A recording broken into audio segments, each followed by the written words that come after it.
Hello, everyone. It's Tracy Malone from NarcissistAbuseSupport.com. Today, I would like to talk about estrangement and the ripple effect in the family because it doesn't just affect the parents who might be estranged. Estrangement is a painful and complex issue. This, for those who don't know, is when an adult child chooses to no longer talk to the parent.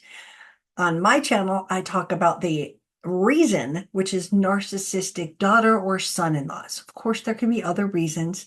We are referring to a narcissist controlling your child to say, I'm your family now. You don't need them anymore. And to have your child be so controlled that they take your child away from the entire family, right? And as they cut the tie with the family, the emotional toll ripples through the entire family, like everyone from siblings and grandparents, cousins, and future generations. Your grandchildren may never know who you are, and therefore their life is limited in many ways, right? It's more than a private conflict. It's a war, but it is something that will leave lifelong like damage to everyone. The whole core of the family, as you might have seen, gets imploded, right? Let's talk about the siblings first, because they could certainly have no contact with a sibling. But when one child becomes estranged from the parents, what happens is a resentment starts between the estranged one does not like the brother or sister talking to the parents. They think it's a betrayal. How dare you? They're trying to convert them over to the dark side, to never talk to the family again. Let's do it all together. They're trying. But often that second child sides with the parents. This is crazy. They often hate the daughter or son-in-law that is doing this to the family. They see it often before the parents do. They can pick it up and go, that's not okay. But the parents hold on to it, going, no, we have to be nice. We have to try to keep the peace. Siblings tend to see it faster. And when they get cut off, so when you're either monkey in the middle, where you are allowed to see both the parents and the estranged child, then there's loyalties on both sides. And there's you know, the narcissist. I always say that. The estranged child who is with the narcissist, they see the other sibling as taking sides.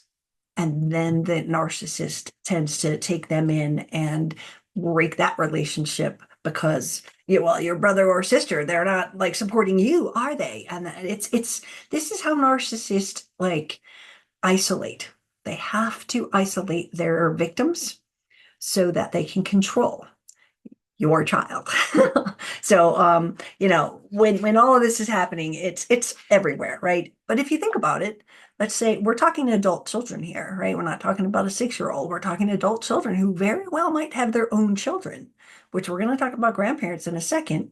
But that link to the other children, either side, the estranged child or the not estranged sibling, doesn't have an uncle or an aunt for their children anymore.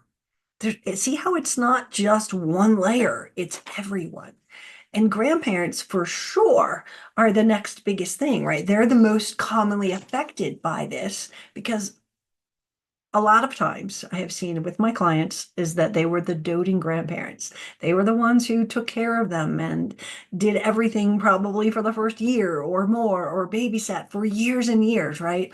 And the children treasure that time with the grandparents. But as the adult child severs that tie, it means that the grandparents are cut off from the grandchildren as well. This is heartbreaking. And the abrupt, like, it's so confusing to the children. They don't understand what happened. They often like it's a huge loss for them. And I have seen the reasons why grandma and grandpa don't see the children anymore. They tell the children something. Often it's, they moved away. But if the kids are older, they are smart enough to know there's phones. They are smart enough to know that even if they moved somewhere far away, we could still do FaceTime or Zoom or Skype. Why won't grandma call me? I miss my grandma. But the excuses that they tell the children can range from they moved away. Again, bigger ones are not going to go for that, right? Most of the time, they don't give them a real reason, but they often will tell them that the grandparents have died. That's a very sad thing. And again, it's going to be hard with the 16-year-old because they're going to be like, well, why didn't I go to the funeral? Why didn't I get closure? Right? These are going to be wounds that they are going to have for the rest of their life, being cut off from a grandparent that they had a good relationship with. The narcissist doesn't think about that. They have no interest in their children having a relationship with the grandparent, but they don't understand the consequences and the damage done to the children as they try to process, well, where are they? What did I do? Is the problem, right? This is when we internalize as a victim myself. Now these little kids are going, but what did I do? I didn't do anything. I want them back, right? And so this is the problem I want to address today, right? If you think about other family members, say aunts or uncles, second level of family, they're often made to choose sides, and that creates another tension. So we're just breaking the entire family structure because of one narcissist who's so selfish and jealous, and they need to control your child. Is there a solution to this? Well, I wish there were. If you think about the holidays that are coming up, and this is going to be a constant reminder to the entire family sitting around the Thanksgiving or Christmas dinner table. Well, there's an empty seat. Used to be filled with this person. It's a very, very difficult thing, right?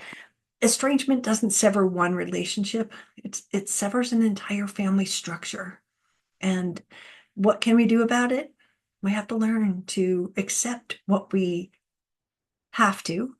We have to learn to not let it steal and hijack your emotions so that you are in flight or fight all the time, that you are either not getting out of bed because you're so sad, or that you are angry, right? When we go through the cycles, we are going through the anger, the frustration, the bargaining, the depression. We are going through the grieving process, and all of these emotions are going to run through.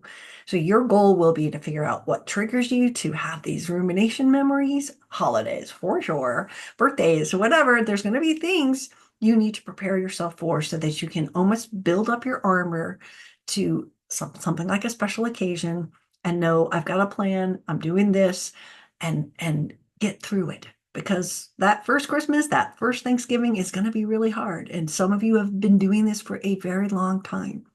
I know that. So I'm not telling you anything new, but I'm validating for you that this destruction is more than you and your child. There's often a difference in the two different parents. Often the estrangement happens just to the mother.